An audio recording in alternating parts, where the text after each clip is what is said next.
is going on, everybody? Welcome back to an all-new Tetro Talks. Well, actually, it's not Tetro Talks today. It's the 343 Lab Sample Challenge, which we haven't done in so long.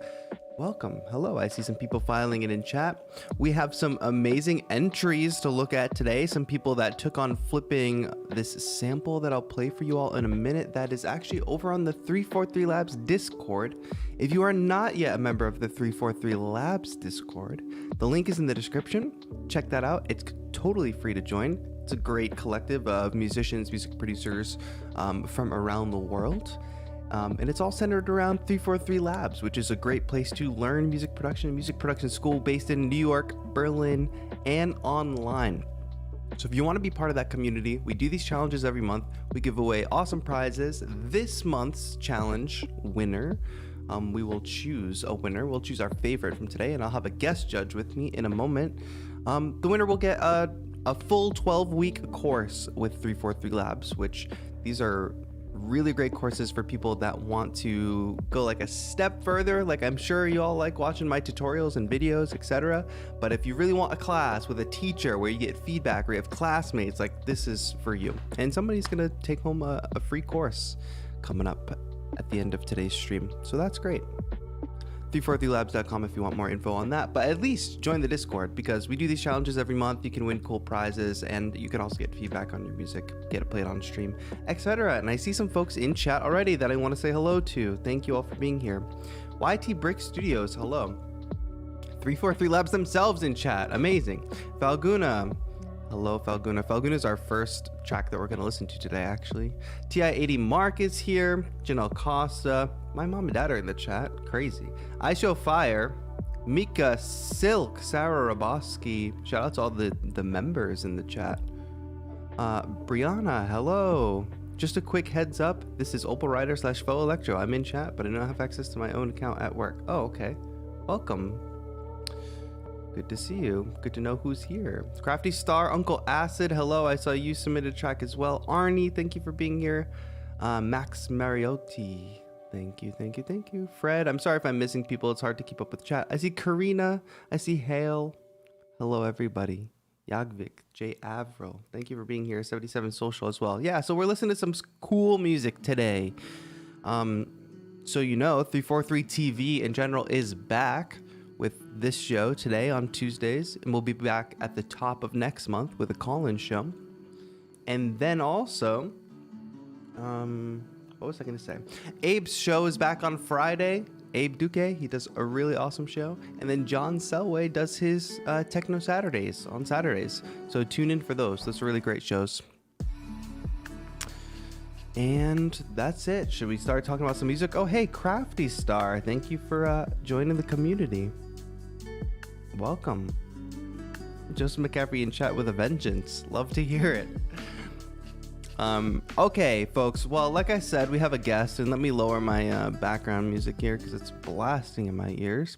We have a guest today. It's actually the person who provided the sample in the Discord. So can we please provide the warmest of welcomes to our friend Jesse Lewis? Thank you. Welcome, Jesse, to the stream. Don't forget to unmute. Hi, how's it going? It's going great. Thank you for being with us today. I wonder if you want to just introduce yourself to chat, to the community, talk about who you are as a musician, what you do, and how you ended up in all this. Yeah. So, I'm my name is Jesse Lewis, and I'm based in New York. I live just north of the city, and I'm primarily a guitar player. I've been basically a kind of a professional guitarist in the realm of improvised music, a lot of jazz and improvised stuff. I have a group called Endless Field, which is a duo where we do a lot of acoustic music and improvise a lot in nature. Nice. And basically, I'm friends with Max Wild. The Max Wild? Wow. A founder of the 343 Labs. And Max and I actually go way back to probably 20 years ago. And we met in music school at the Manhattan School of Music. Nice. And he He was doing saxophone, and I joined his band, and we toured all over the world and played in Africa a bunch and all over Europe. And so Max is a good friend and taught me a lot about music. And now I'm getting into more production stuff as well. So he's helping me out with that as well. So That's awesome. I guess at some point we must have recorded this sample. I was listening to it. I don't remember exactly what it is, but it sounds like me. That's funny. I'm actually going to play it for people right now. Yeah, folks. So the sample that you get access to in our Discord, Jesse created, doesn't remember creating. However, the sample is 3 minutes and 43 seconds long, which I find kind of sus for 343 Labs. I'm just going to click play and play it a little bit in the background. But what I was saying before we even went live, when I was talking to Jesse, is you guys have it made this month because there's a lot of material here in this sample. There's like chords, melodies, little notes you could use as one-shot samples. So I'm excited to hear how people flip this sample. There's a lot of good stuff here. I'm just going to fast forward and play a couple of these chords for folks. And, you know, even if you're not participating today, even if you didn't submit a track, folks, you can hop in the Discord now and download the sample if you want it. Check it out. It's a really cool, just super long guitar sample that you can sample a bunch of pieces from. So yeah, lots of entries, but I would be remiss if I didn't say, because you brought up New York, I believe there is a Ableton user group happening tonight at 343 Labs in New York. So if you're New York based and you want to go join that user group, go join a physical community over in New York City. More info on 343 Labs socials. Find 343 Labs on Instagram and the website, etc., etc. But yeah, should we start listening to some of these tracks, Jesse?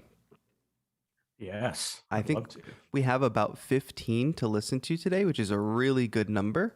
So folks, we're going to kind of react to these tracks as we listen to them. It's our first time listening.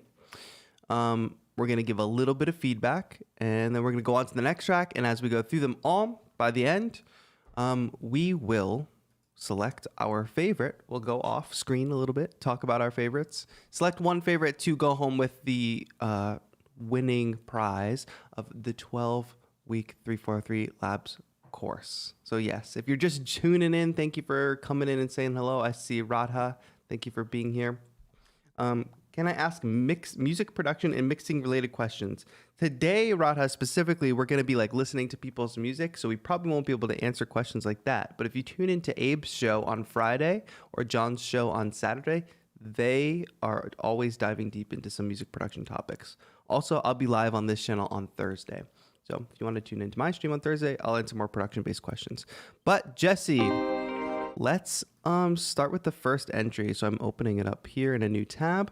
We have Falguna, who writes, made a Japanese-style lo-fi chill track for the sample challenge this month. I would like to mention that I made the whole track in one sitting in under 3 hours. Okay, Falguna, it's working efficiently. Put the interesting chords into a drum rack, started jamming over a simple drum beat. Pitched up some chords, added reverb and delay. Lots of notes in here on in the Discord on how Falguna created the track, and even a little screenshot of the project, which I find nice. So thank you, Falguna. Let's listen to what you came up with. Japanese lo-fi track. Big fan of lo-fi. Do you like lo-fi, Jesse? I do. Yeah. I love lo-fi. All right, I'm gonna click play. Are you ready? This is a true test. This is our first time doing this. Syncing up. Ready? 3, 2, 1, play.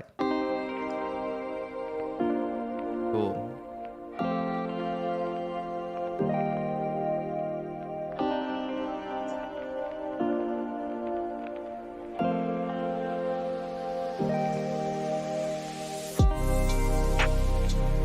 That deep bass is nice.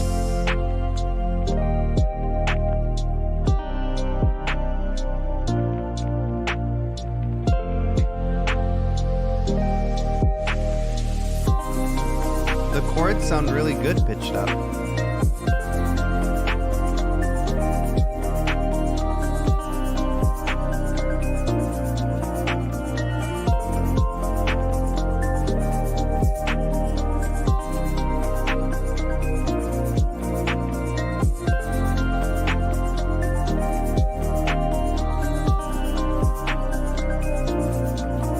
Falguna getting lots of compliments in the chat. Off the bat, great start. So nice, says Uncle Acid. Yes, people love this. Crafty Star says it's a nice vibe. This is really good, Falguna. Good start.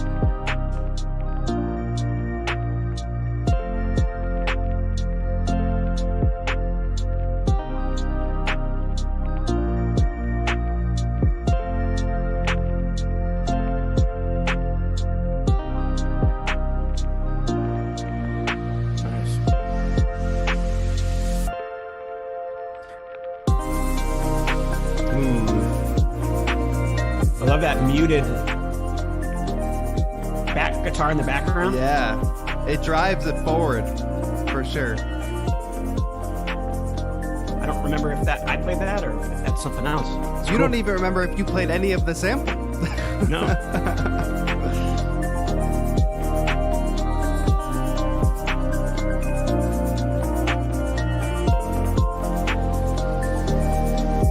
Falguna writes that it is from another sample. From a different one? Yes. Oh.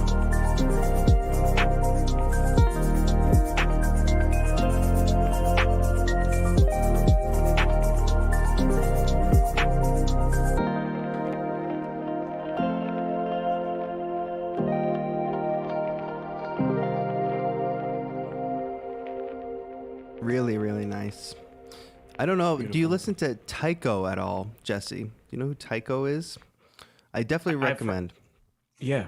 As a guitar player, because it's like kind of simple, but there's guitar music in it. It's like electronic. It's a little bit in this style. I think Falguna is like pushing the boundaries of that style a little bit. It sounds really good, very chill, very uplifting, and the use of the sample was fantastic. Even combining it with another guitar sample, that's really that was really well done. Sometimes it's hard when you have a guitar sample and you want to include other guitar sounds, like if they don't match quite right, that can stand out. But I feel like this blended really well.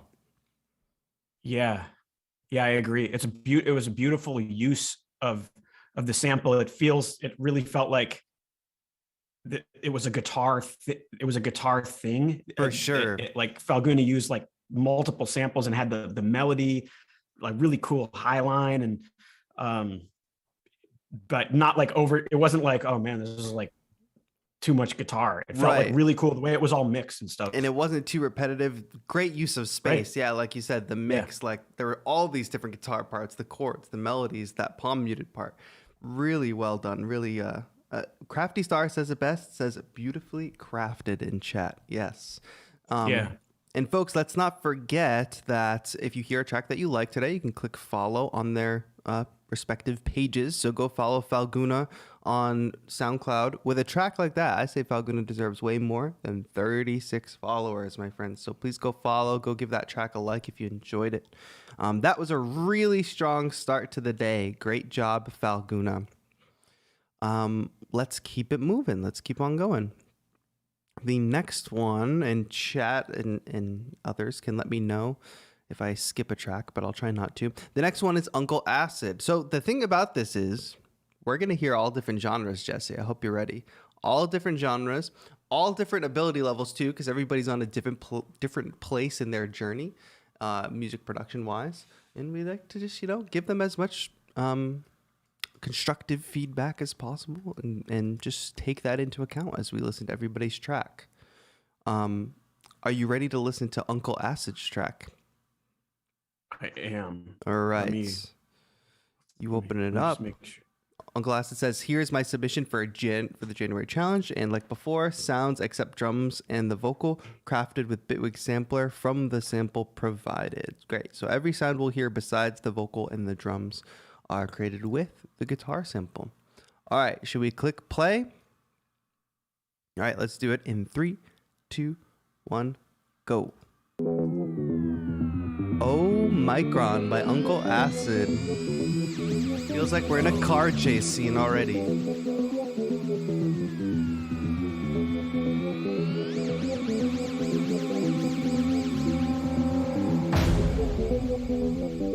Epic percussion.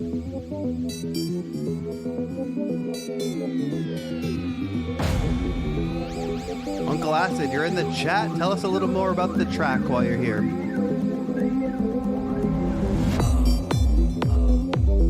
Hi, Regine.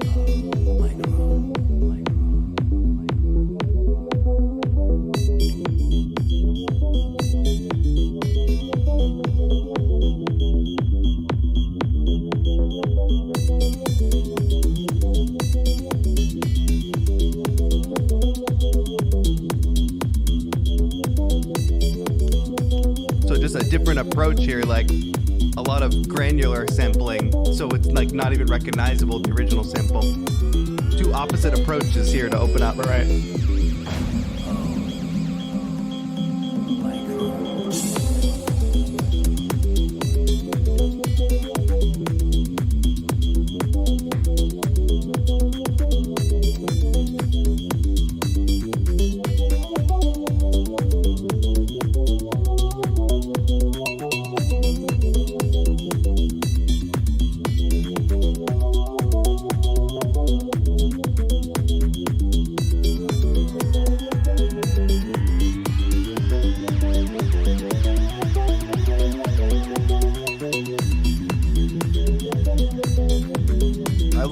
Cowbell percussion. It's used just subtly enough.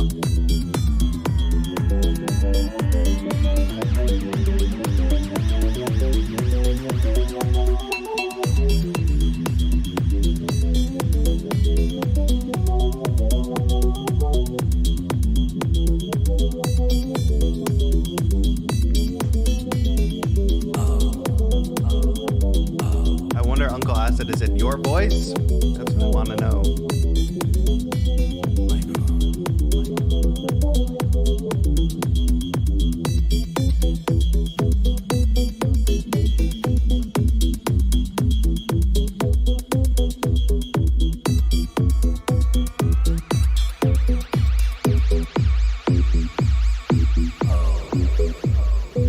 Nice. Thank you, Uncle Acid, for that submission. Yeah, that was a really good track. And I like that we had both of these, like I was saying before, as initial examples, because they're two completely opposite ends of the spectrum of how to work with a sample. One, you can totally recognize the sample in the original material. And then like this one from Uncle Acid, Omicron, it's completely unrecognizable. I don't know, like you talked about how you're getting into music production. I wonder, Jesse, what are you getting into like sampling, and like how are you working with samples? Yeah, a little bit. I've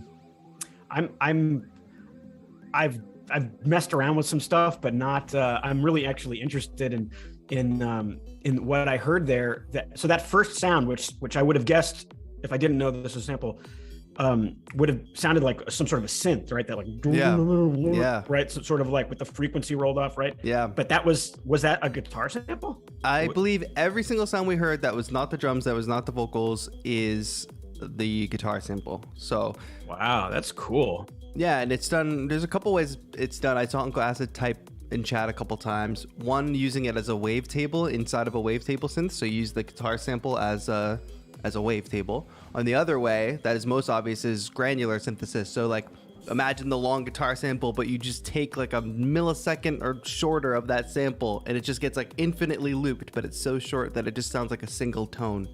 With that, with granular synthesis and using a sample in that way, you can turn pretty much any sample into like some type of synth or something.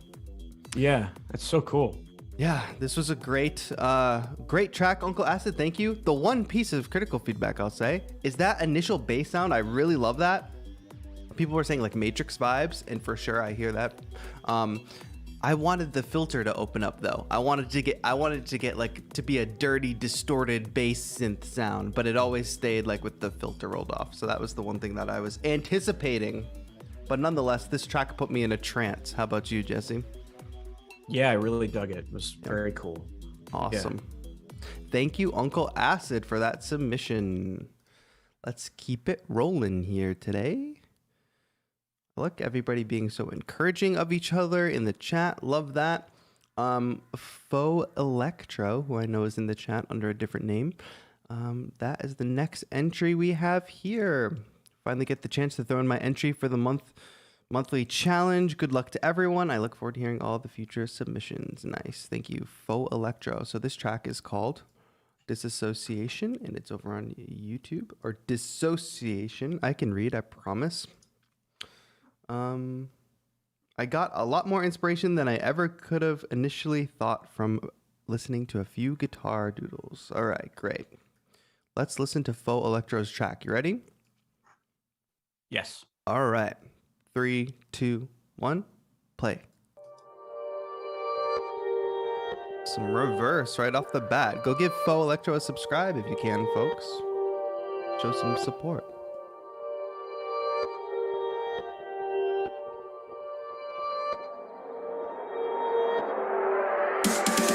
Whoa. Unexpected drums and groove.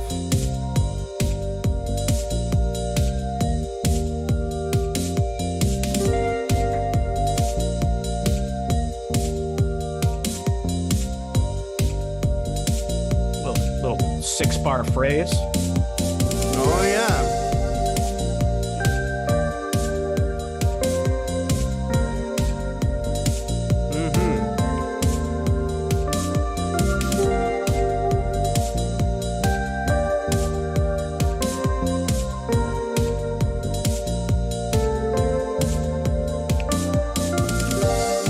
Hello Dumbo, hello Katie Cat and Chad.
Man, that strummed chord fits perfectly too. Like it just sounds so nice. And with the intro, I think this is a great use of an intro. I'll tell you what, Jesse, what we often see in a lot of these track review streams or whatever, and as, like, you know, as a music producer, you start working on like a loop or like a section of a song, and then when it's time to start your song, you just like start the song with like the first thing that you've been working on or the first section.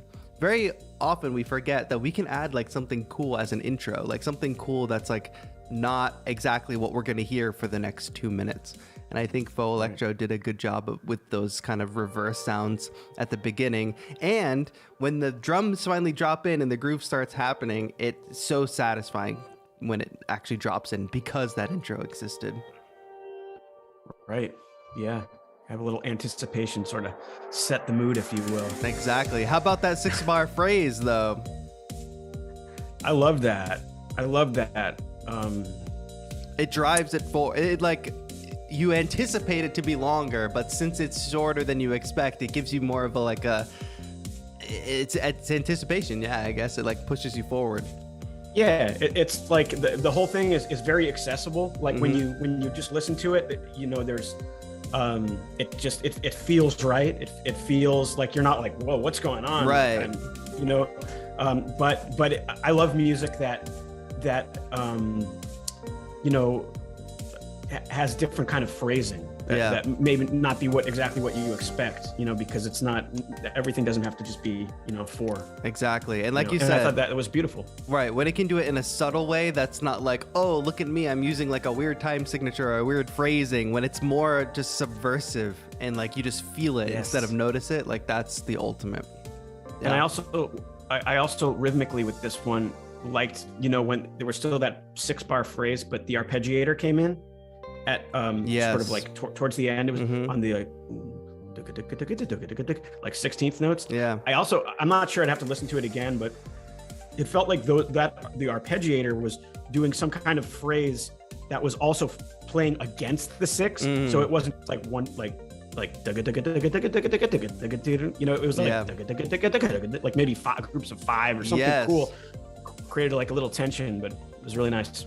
Yes, there's so many good things about this track. Faux Electro, this is one of your strongest tracks that I think you've submitted before, so thank you for this submission. Watching from work, nonetheless. On the company time. They say the 16th notes were in groups of 6. Yes. They were in 6. Right, okay. You can feel that driving. Nice. Thank you, Faux Electro, for that submission. Wow. First 3 off the bat, really, really strong. Oh, Jinsol Kong in the chat. 안녕하세요. Katie Cat asked to see my nails. I will not show my nails today. I've been biting them and they're chipping, so they look trash.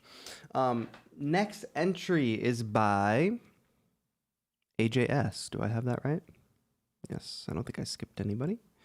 AJS with Oops. This is my first time participating in one of these beat challenges, but I've been enjoying following them and checking out everyone's tracks. Here's my submission. Not sure if it's a genre, but it's kind of dancey, kind of glitchy, kind of silly. I love glitchy. I love silly. I love dancey. Let's check this out. All sounds apart from the drums are the sample. Very important to note.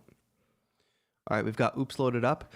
Thank you to AJS for submitting for the first time. And if you want to submit for the first time to one of these challenges, don't forget that the link to the Discord is down below. Join it. Totally free to join and become a part of the community. Participate in these challenges and you can win cool prizes. All right, let's give it a listen. You ready? Yes. All right. 3, 2, 1, play.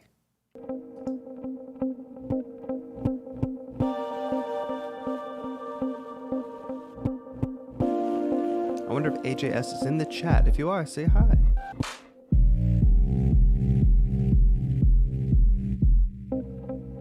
Oh, very interesting intro. If that bass is the guitar sample, that sounds dope.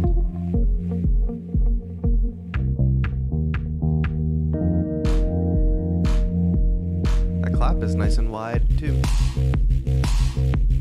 Oh.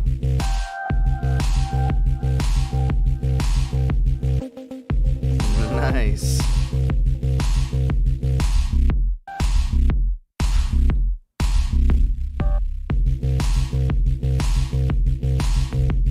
I'm feeling some of these sounds in my chest, I feel.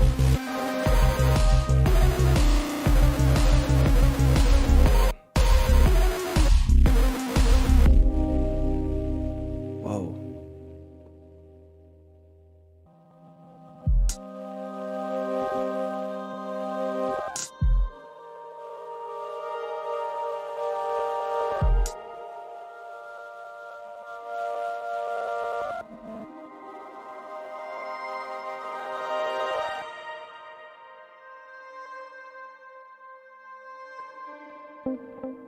It definitely is keeping me guessing where it's going to go next.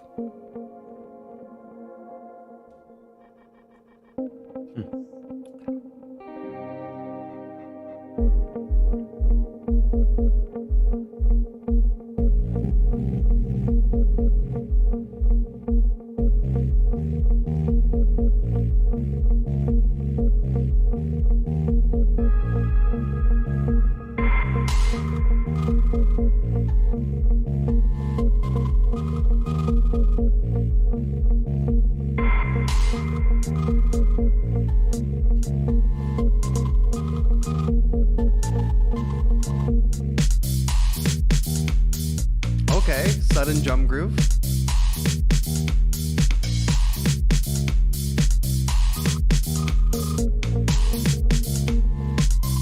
Cool putting the snare drum on the first beat. I know, right? That.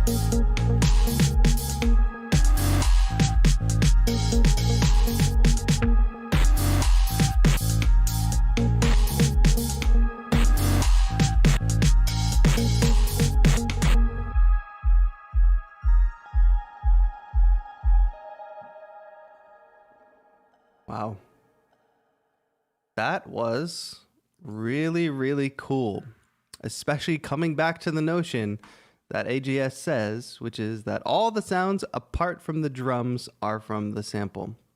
That's a really good use of the sample. And this combines both of those things that I was talking about earlier. Recognizable sample and then unrecognizable, would never know. It's got both. We can hear the sample in there, and then we can also hear some synth sounds. Like that bass synth was nice. The fact that that was made from that guitar sample, that's really, really cool. It was beautiful. Yeah, very beautiful. Just overall, good use of the sounds. There's even that bass part that comes in that sounds like a bass guitar. So I imagine that's just the guitar sample pitched down, but it sounds really good. Usually when you do that, the sample gets warbly and wobbly, but that actually sounded like a true bass guitar for a moment. And I think like a P bass or something. Yeah, exactly. I think the freneticness of the structure, like the fact that we just kept moving from, different grooves, different little vignettes, but carrying through some of the similar sounds, like, I don't know, it's just really interesting to listen to. It kept me interested. Yeah, me as well. And I loved how, but there was a good use of the motif still throughout. So even though it was abstract, at times it got into that middle section, and it was sort of taking you on this adventure where you were like, okay, that's not where I thought it was going to go. But then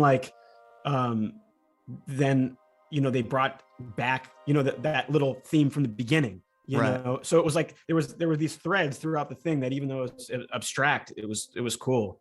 I also loved in the beginning, like just even the very first little moment when they sampled the guitar, that like they put like a little bit of distortion or like some like little kind of dirty thing on it. And like that to me is like really cool, because it's like for an intro, the intro of the song is super important, because that's like sets the tone. Yeah, that's what sets the tone, and what kind of like keeps you wanting to listen to more. Yeah. And like if it had not been for that sound, it would have been like, okay, but it was like, whoa, I want to keep listening. There's a little more character to it, right?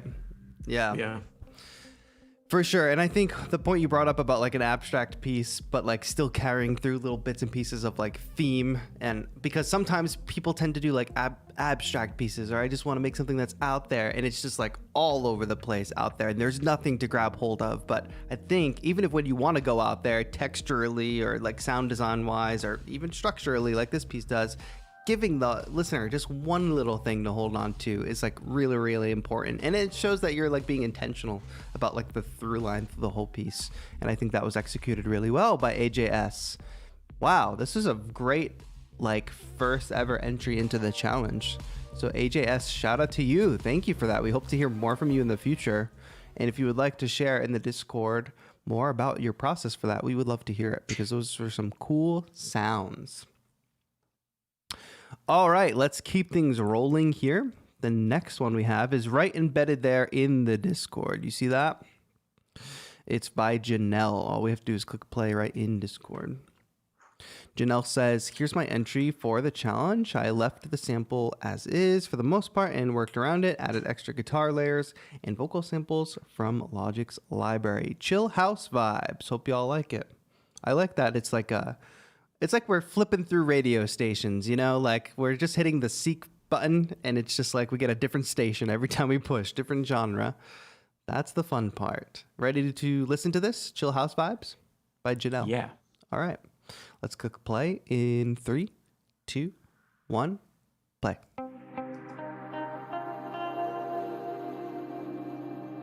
Actually, now that I think about it, this guitar is going to fit really well for some chill house vibes, I think.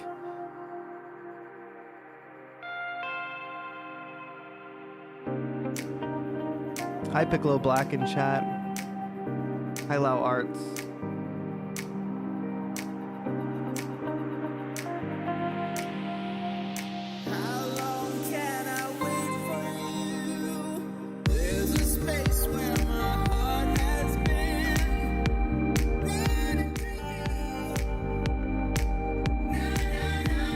We got a whole top line vocal. Okay, I didn't expect that.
sounds great. Janelle, this is awesome. Good job.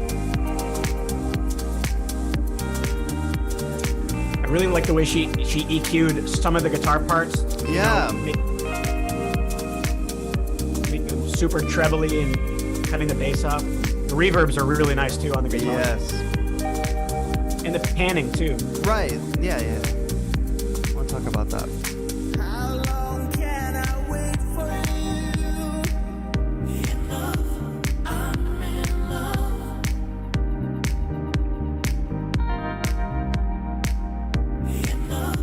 Janelle, I want to know if you've taken a course with 343 Labs before, and if so, which ones? Because I know you've been in the community a while.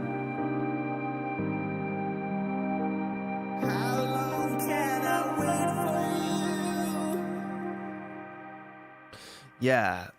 Oh, that's like a little, like, almost like springy reverb there at the end. Yeah. That was really nice. Yeah. The thing about this is, like, I didn't even think or anticipate a chill house vibe, but as soon as Janelle wrote that, I was like, yes, this guitar is like perfect for like a chill house vibe. But it just makes me think like everybody's interpreting these samples in different ways, and it's coming out great pretty much every time. Specifically, you mentioned the panning with Janelle's track. Yes, the use of space was great. From everything from the vocal to the guitar. I know Janelle said mostly left the guitar as is, but I challenge that because I think there was a lot of work, a lot of work to get it to sound great in the track. Yeah, I think so that stuff on the left side felt like it was she changed the tone in a nice way. Right, yeah, to make it blend well in this genre. Yeah. To kind of stand out. I love those reverbs too, those long, infinite reverbs, just so lush. Yes. And sometimes it can get muddy and messy, so that's why I think it sounded really good because it was these great big reverbs, but not getting messy at all. Janelle also said added some tremolo and other processing. Yeah. So don't downplay the work that you put in by saying this left the sample as is, because you put in work to take a sample that did already sound great, but making it your own. And it seems like you're noticing that a lot because you created the sample, but you're noticing how people are like subtly changing it to fit like the character of their track. Sure. Yeah. I mean, right. And one interesting thing about Janelle's was there was a moment where it almost seemed like she took a collection of phrases within the sample and created what to me felt like it was almost like a guitar solo. Yeah, like it was like, you know, like because she just chopped it up, but it was like in a very logical way. Yep, it felt like a fill or something. Exactly. Cool. Yeah, like it sounded like naturally, like that's how it's supposed to be. You know, I think that's the mark of a good sample flip when you can't tell that the sample came from somewhere else. It sounds like it was created specifically for the track, you know? And I think this track does a really good job of that. Good job, Janelle. All right. Keeping it moving, and Huge is next. Always a pleasure from Huge. Also read a couple messages from the chat. Thank you all for being here, by the way. If you want to join in on the Discord, link is in the description for the 343 Labs Discord. Totally free to join, so you can participate in next month's sample challenge. Some changes coming to the format and stuff, but we'll talk about that down the road. Emil says, thanks for all the vids. Just started to get some blood on my teeth for the music production. Let me ask, Jesse, would you describe your journey as getting blood on your teeth for music production, as Emil has described it here in chat? I've never heard that expression before. I didn't see the chat. Wait, what was the comment? So Emil is thanking me for the vids, but says, just started to get some blood on my teeth for music production.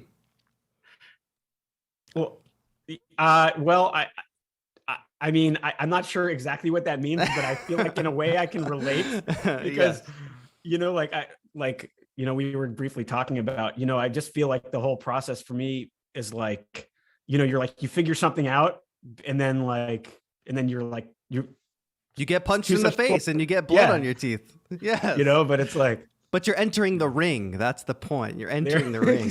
Exactly. Got it. All right. I'm glad we could work out that metaphor together. All right, Huge is up next. Huge never disappoints. What did Huge write? Found a nice progression to go along with the guitar sample. My initial ideas were revised a couple times, and I wasn't really satisfied. So it sounds like a couple different iterations Huge went through. Finally, I kind of let go and let the track develop on its own. Parts of the chopped sample were eventually made to sit as part of the track's texture section. Hope you like it. I'm sure we will, Huge. Let's give this a listen. Let me get my screen all settled here. All right, Huge with After 6. Ready? All right, 3, 2, 1, play.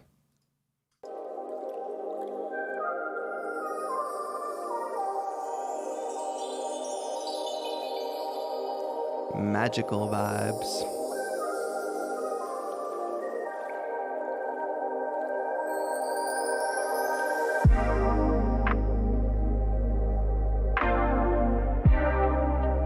Vaporwave action here.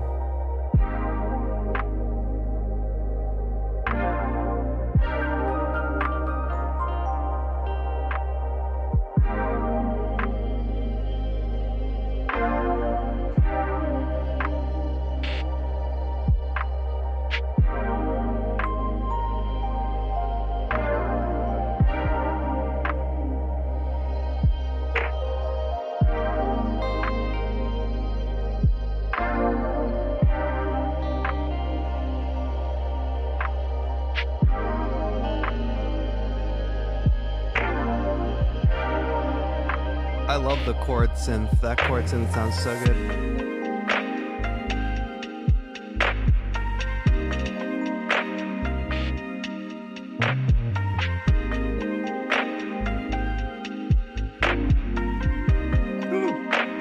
I like the way the bass Yeah. and drums are kind of Locking in.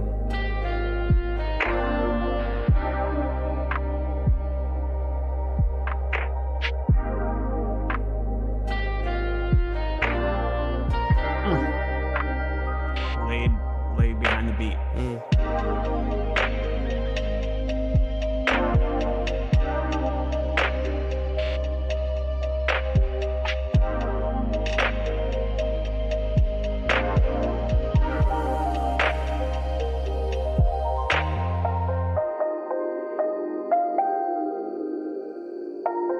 It's doing a good job of giving us something different every, 8 bars or so, every section.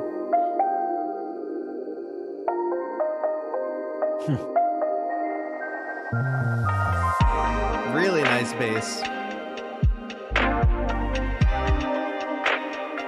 I love the tension just rhythmically. Yeah. You know? It's like kind of fighting, but in a good way. Like that.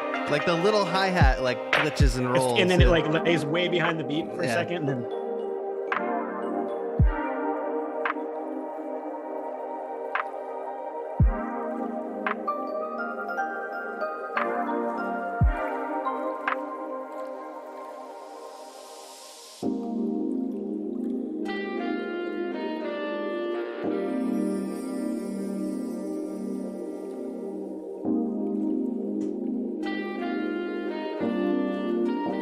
I picture that guitar melody on a saxophone though. Like I imagine if it was played on sax, it would sound like really fitting in the style of the track. Awesome. You listen to much vaporwave or like genres similar to this? no. Oh, I recommend you check out vaporwave because that's like sort of what these chords are. I don't know if this is like a straight up vaporwave chat. You all in chat can correct me, but vaporwave, imagine it's like nostalgic kind of synthy beat music in the way that this is, kind of lo-fi. Like imagine the music that they played at the mall in the 90s. Like that's what I imagine like vaporwave as. It like gives this like nostalgic feeling, like 80s, 90s kind of vibe. Definitely recommend you check it out. But I love the whole sound design of it. So that's a genre. Yeah. You're calling vaporwave is like okay, cool. Yeah. Like Nice. These chords are like very distinctly vaporwave, but then it's got the blended guitar on top, which I think blended very, very nicely. Were those chords, those first chords, were those was that like a synth, or was those utilizing the guitar sample? I think that's probably a synth. I don't have much information. I think a lot of the guitar sample was used in like the obvious places, and then also as some of the texture, like ambience, like in the background. So maybe processed heavily through like a reverb and a filter or something. Like some of that background pad stuff, I think was the guitar, from what I'm getting from the Discord. I could be wrong. You can correct us. But yeah, in terms of creating a mood, it's like slightly romantic, slightly nostalgic. I don't know. That's why I was saying saxophone on that guitar sample, because that's what it reminded me of. What did you think of this track? Yeah, I loved it. I think it's so interesting, like in music, like you could listen to a track like this on several different levels. Mm-hmm. Like you could kind of just, because it's, on the surface it's just super chill, right, with all the just flowing synth chords and all the space. But then like there's this other rhythmic element, which I was talking about, that tension between the like I love that it's like, it's so like not quantized, right? So it's like the bass and the drums are like fighting against the click, but in this beautiful way. So I just like that dichotomy though, because you got this, on the one hand you got this thing that's so chill, and then you've got this groove happening it's also chill, but it's like it's creating this tension within the chillness. Yeah. And like that's makes it much deeper, right? Yes. Otherwise it's just like oh, this is just like kind of like easy listening. Yeah. It's the difference between that and like, oh, this is like really alive, hip, Yeah. I think like what it does, like in electronic music, everything, it's created on the computer, right? So it has the ability to be perfect. It has the ability to be super quantized and on the grid. But when you take it and you give it that humanized element, you can feel it more. Like it feels like people playing music together. It feels like players syncing up, or just like vibing off of each other in a natural way.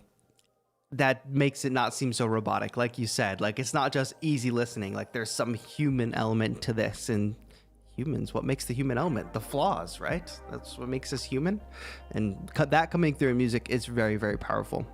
Yuj is really good at creating a mood. Yuj has submitted a lot in the past, and I would say creating this mood, Yuj's forte for sure. Cool.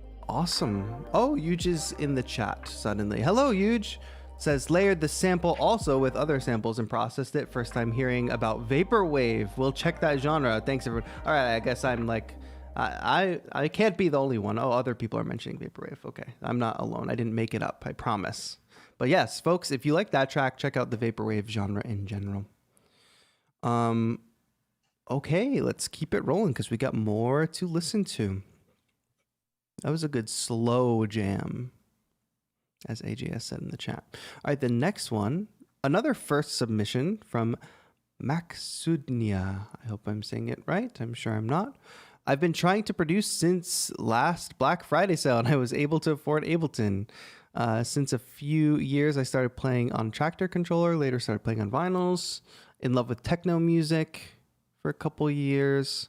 Let's give it a listen. So this is like melodic deep house. It's called Ease on Me. Chat, please don't forget to go give a like or a follow to the artists that you hear today that you enjoy. All right. Ease on Me. This sample gave me some peace inside, they say. Wow, you're just delivering peace across the world, Jesse. How do you feel about that? I feel good about that. Great. All right, you ready to listen to Ease on Me? Yes, I am. Okay, ready? 3, 2, 1, play.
to the guitar phrasing for sure. It's like good like call and response.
Nice and minimal, you know, like it's straight ahead. It's not trying to do too much, not overly complicated.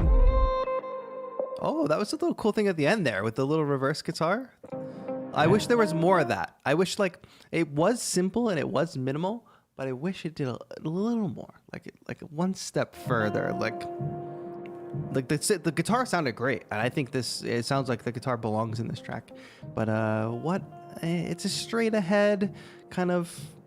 It's a beautiful sounding track, but I think there could have been a little more to make it a little more distinct. Like I think Maxoudnia could do a little bit more work in finding their sound. You know what I mean? Like what makes it distinctly you and not just any other kind of house producer. Also the intro, like it needs an intro for sure. This track needs an intro, but I wonder if they were trying to meet the 3-minute like time constraint and they maybe chopped off an intro, because that's what it sounds like at the beginning. Like it sounds like it like all of a sudden comes out of nowhere. Yeah, I was just listening to it again, the intro. So the one thing that was interesting about the intro, which is something I like generally in lots of music, is when something starts and you don't know where the beat is. Yes. Like I could hear like the beat in that like boom, like that underlying ostinato. Yeah. I could hear the guitar part. There was another element, and I could hear that there was like the subdivision, but I had no idea where it was going to drop. Right. You know what I mean? So when that top comes in, when the hi-hats come in, you're like, oh, that's where the time is. Yeah, and I love that. It's like the surprise. It's like where do you think it is? Yeah. And I don't know. And it's like you can never, the first time is, you know, always the best for that, because it's like once you actually know what it sounds like, then you can never get that. But I love that in music where you're like not really sure where it is, and you're like, where's it going to be? Okay, there it is. Cool. Yes. That's not where I thought it was. I feel like some songs do that on purpose. Like it's deceptive at the beginning, like on purpose. I want to know if there's a word for that too. It sounds like there would be a word for it, but I don't know what it is. Yeah. It usually happens when there's like something that's like super grounded and rhythmic, but like say the guitar part starts, instead of starting on the downbeat, like the track starts, the guitar is like on an upbeat exactly, but you're hearing it as if it was the downbeat. Of course, because you have no concept. Yeah. And then the other thing I would just say, just a interesting comment on this one, is I felt like this one more than the others, like I think it's still a bit of a work in progress with this, but it was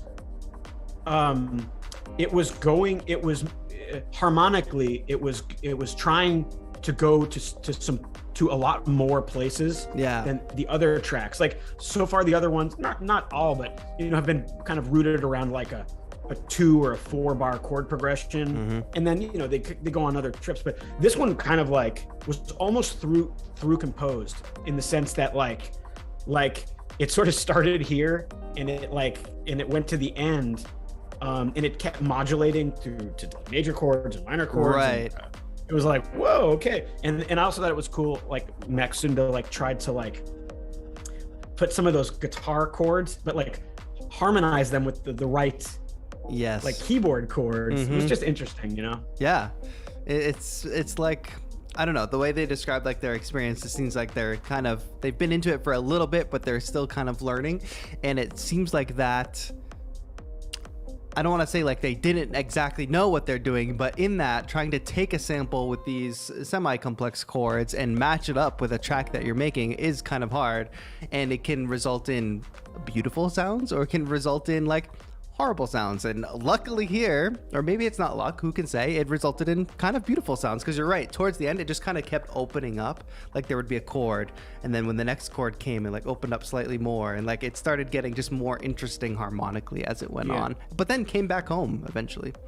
One like small critique just on the from my ears, just listening, like when the chords would modulate, like for me, maybe something in the mix, I could maybe have used some like a bass or something. It was sometimes a little hard for me to hear.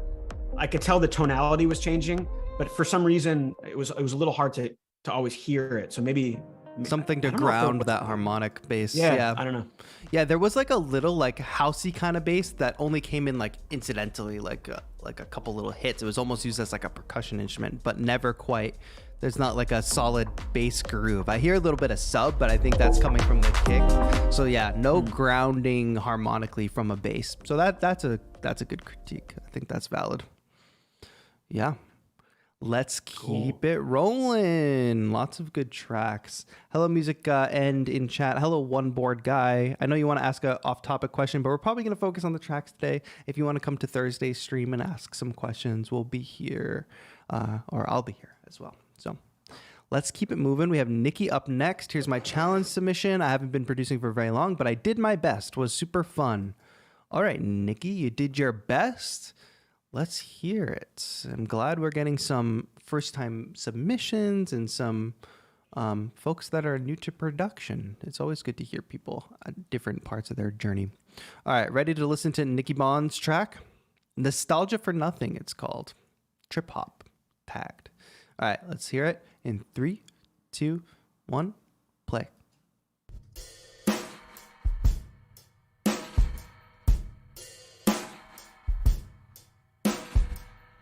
First acoustic drum kit of the day, I think.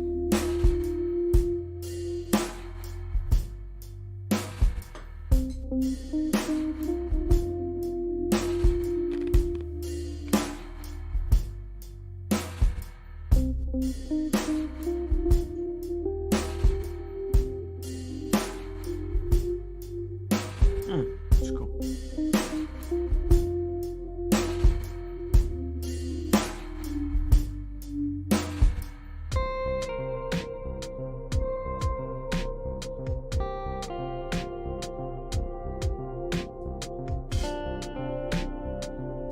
I like the call and response delay here. That's cool.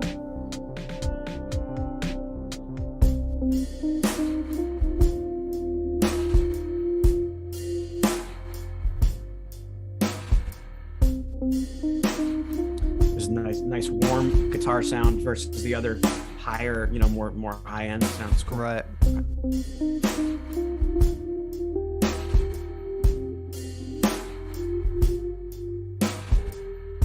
It's like the guitar singing to me.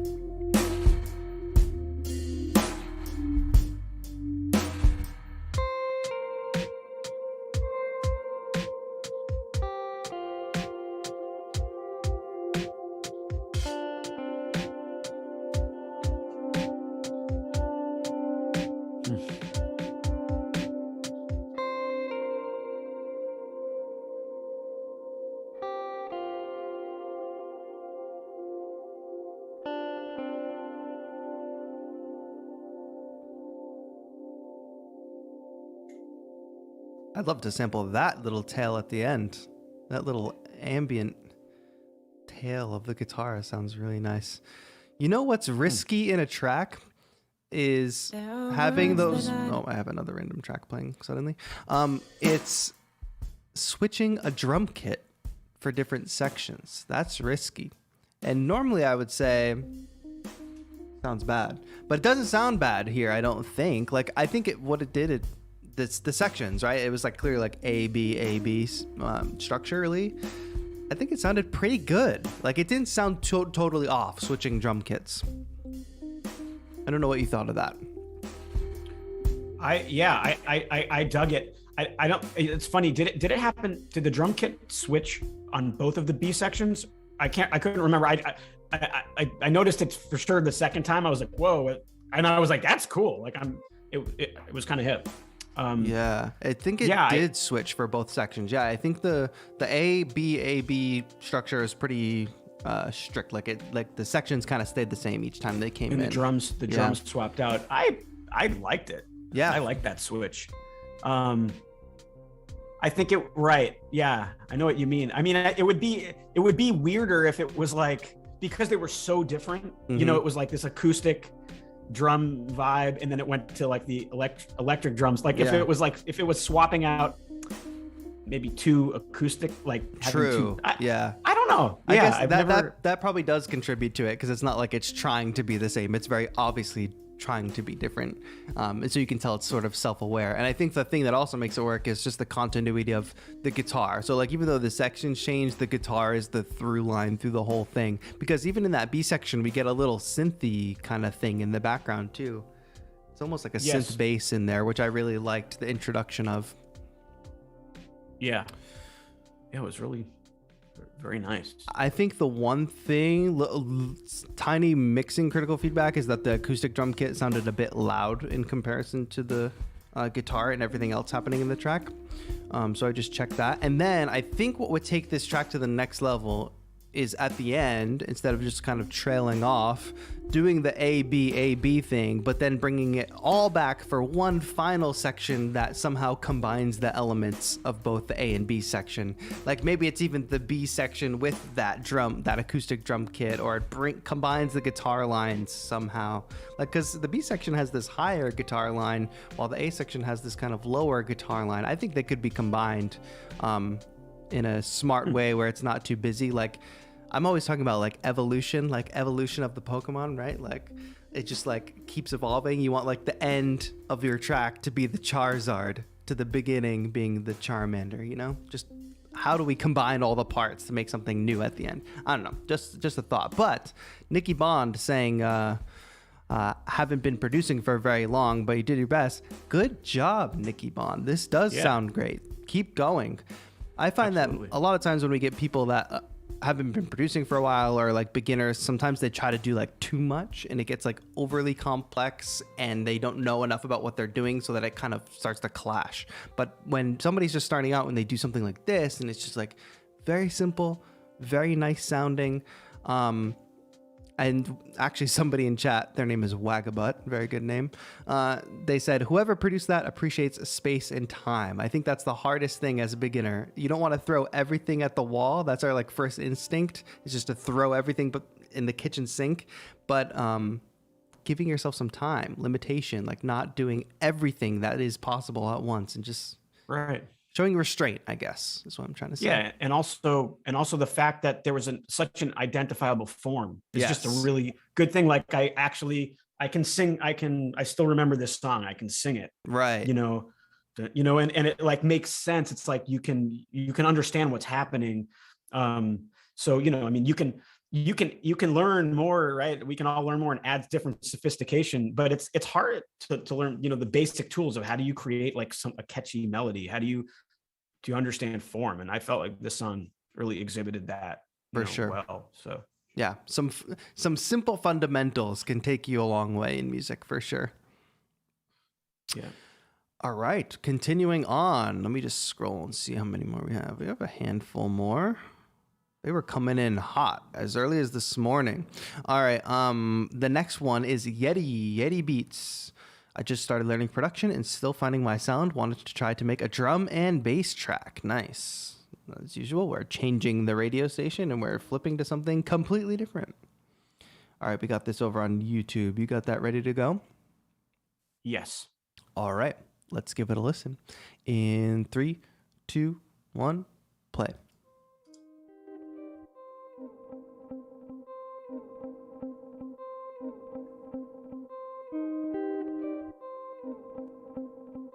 Okay, this is an interesting riff they created.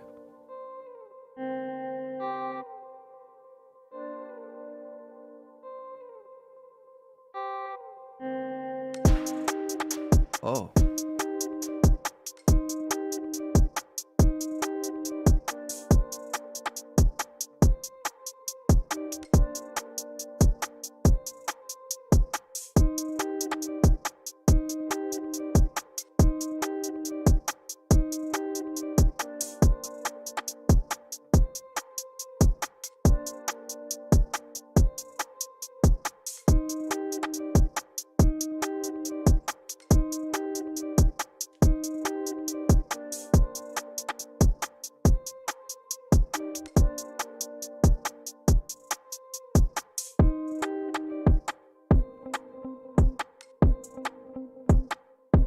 Overall, the general like groove and stuff is good. I just think it needs like a little bit more going on. But I do love the drum groove against the guitar. It's a good interpretation of the sample, or like I think they definitely crafted the sample to fit the groove.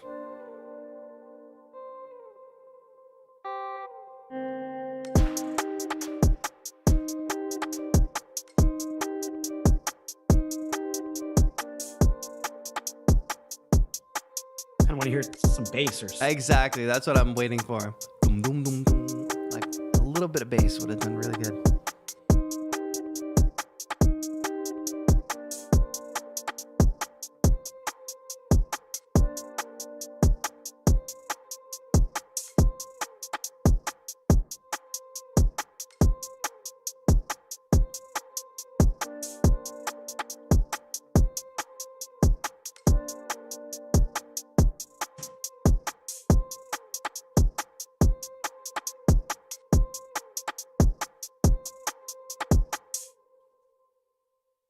Yeah, a nice simple approach, Yeti, especially if you're just starting out. Like sometimes like keeping it simple is a way to go. Just to be experimenting with rhythm and chopping a sample and all that stuff. So like it seems like it was a good like study for you.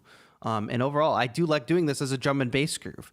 Just I think the next step is to listen to some drum and bass music or listen to some music that you think is similar to what you want to go for, and just kind of, I don't know how you work, Jesse, but sometimes for a track, when I really want to dissect a track, I literally just write down every single layer that I hear.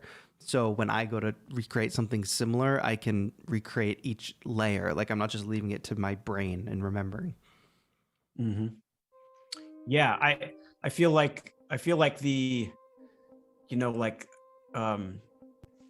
the elements, like the motif in the beat are really cool, and that's I think we just need to introduce some more elements to keep it, you know, interesting. And I don't think it would take that much more. Like I like that it's sparse. Mm-hmm. Like that's cool. Like not all music has to be like, you know, like exactly. You know, like 80 tracks or whatever. But you know, like it could have the beat. You know, you've got that the guitar sample I thought was really cool, but even just some little, you know, like a counter melody, you know, you know, and maybe just even some sound effects, like just a couple little elements. Maybe the beginning could stay super sparse, and then, but you're just kind of introducing, you know, in a few more elements as the song progresses. I think would take this, you know, up to another level. Yeah, I think a core element that you mentioned was like a bass. Like I can very clearly hear like a nice solid bass line in this. And I think it's also like what you said, like a couple little effect sounds here and there, like something that doesn't overpopulate the track. But if you wanted to say sparse and wanted to say minimal, that's great. But there's a couple little bells and whistles that you can add just to make it a little more complicated with not making it overly dense. Yeah, I think you said that right. Nice job, Yeti. Thank you for that submission. Nice little drum and bass action. All right, scrolling down. Oh, I see you just... So if you want to also chat, I saw people asking about, oh, do I just put it in the Discord and I can submit? Submissions are closed for today, but if you want to participate in a future challenge, definitely join the Discord and get ready because this is where we post the sample and everything. And if you do hear a track today that you like, you can probably interact with the person who made it over on Discord. Like I see Huge here in Discord talking about what synth they used for their track. So if you want to dive deeper, the Discord is the place to be. Drinking coffee all day, like me. I'll go until like about 3 o'clock, and that's where I cut it off. Otherwise, Nice. It can be bad at night. I find that I need one more for bed. Like just before bed. I know that sounds psychotic, but just how it is. Yeah, I don't think that would work for me. So the next one we have here is the Wistful Snail. My first attempt at house. A lot of house tracks today, suddenly. Says, I only used my Micro Freak, Found Sound, and Real Perk and my vocals. Been watching a lot of Disclosure song breakdowns. But the Wistful Snail, did you use the sample is my question. It says Micro Freak, Found Sound, Real Perk, and my vocals. I guess we'll find out. Oh, apart from the guitar sample. And then the police are coming because they thought you didn't use the sample, Wistful Snail. But don't worry, he used the sample. You guys can go away now. All right, let's keep it going. Let's give a listen to this. It's called There You Go by the Wistful Snail. In 3, 2, 1, go.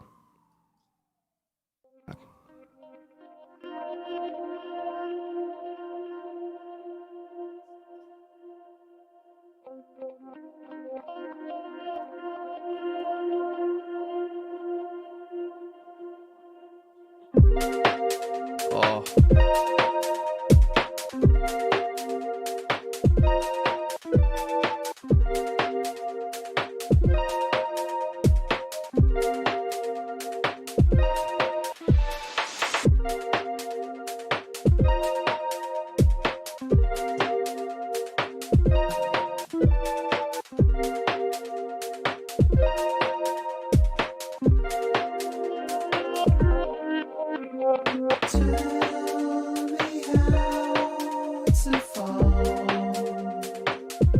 Wistful Snail, is it your vocal? Let us know.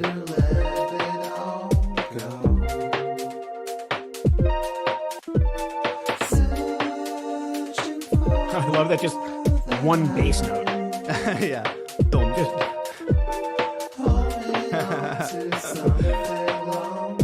Oh, there's another one.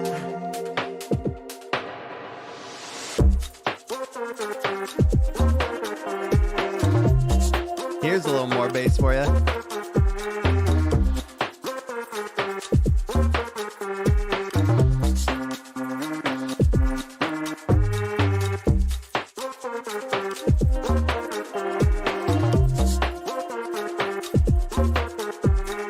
Very Disclosure for sure.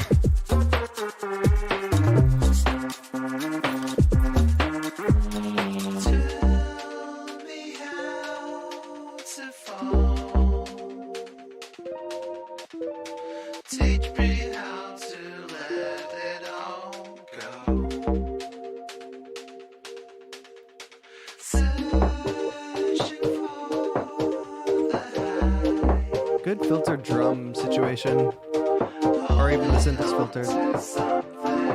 Now the payoff, is this gonna drop and have us partying? I hope so. Oh yeah, nice.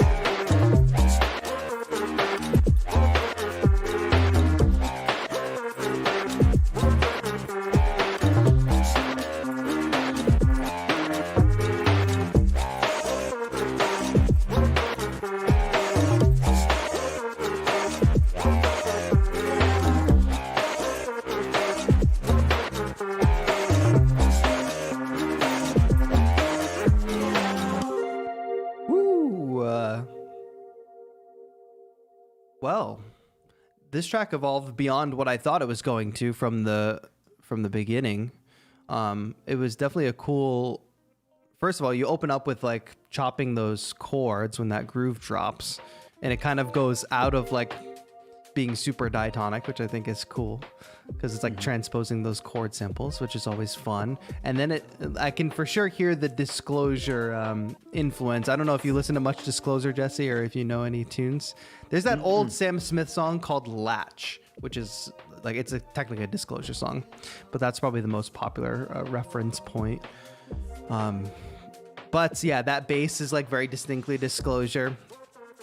But I thought the leads and everything sounded really cool, especially the lead that came in at the end, where I was saying, like, is this going to pay off as a build up to a nice drop? It for sure paid off. How did you feel about this track? Yeah, I felt that too, and I like the pacing. Well, the first thing is I dug the intro. I dug the amount of attention. Again, it was that thing where it's like, you hear the first little sample and it's got a lot of interesting sounds in it, and you're like, I want to hear more. Right. And you hear the next one, and you're like, I really want to hear more. And then it kind of hits you with the groove. That was cool. But again, I like this one. There was this was sort of a bit of an ABAB kind of thing as well. But I felt like in this one, it was just it was patient, which I really dug. When you look to the end, you're like, oh, wow. Like you can see all these elements are being added, and there's a patience to it. In that first section, you just have the one bass note, then it turns to two bass notes. Then you start having that kind of like do-do-do, like the more moving bass part with the synth lead. And it's just pacing itself in a really nice way. Yeah. And I dug the chromaticism, that kind of like, for sure, chordal thing was cool. So I agree. Yeah, it was really cool. Every section was pretty distinct. And then not only that, like the transition between sections, it wasn't just going from section to section. Like every transition had some interesting element to it when eventually we transitioned to a new section. I think I'm always impressed by that in tracks. I tend to forget to do that a lot in tracks. Like, okay, we can do a little something more with this 1 or 2 or half a bar before the new section. We can make it special, this little moment. So that's great. The transitions are super important. Yeah. One bit of I would like to listen to it again, but like when the part where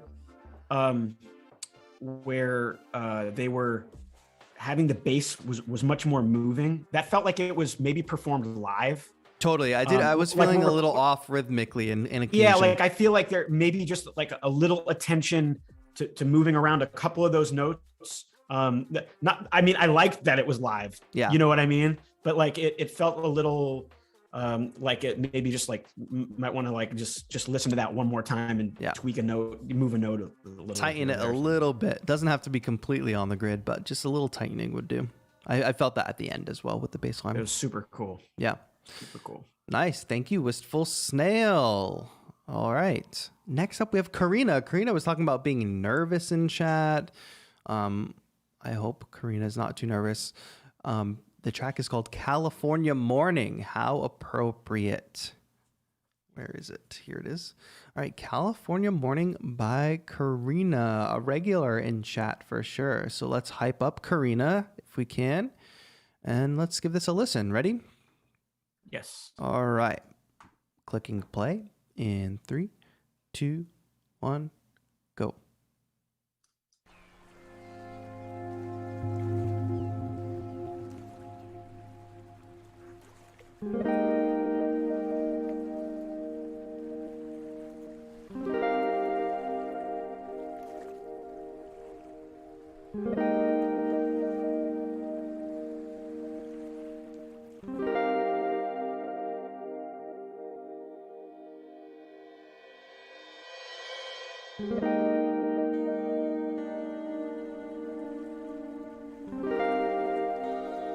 I can feel the sun rising over the ocean.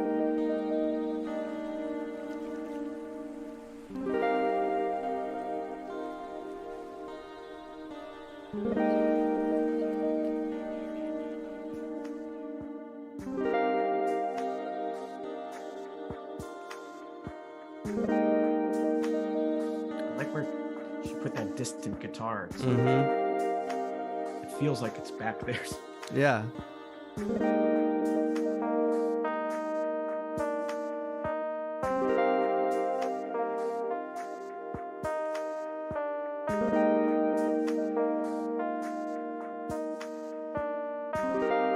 I think this melody is good on this, like, I think it's probably like a MIDI guitar situation, but it doesn't kind of match the other sounds. That's what I'll say.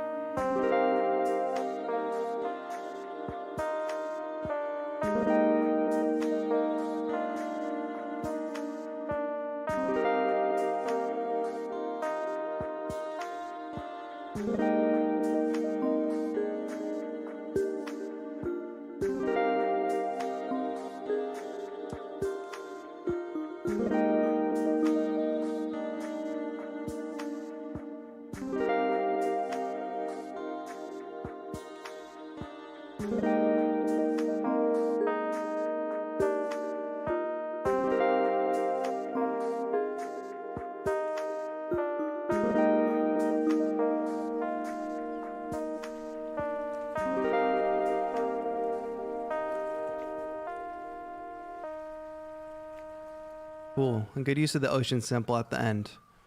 All right, Karina, thank you for submitting that track.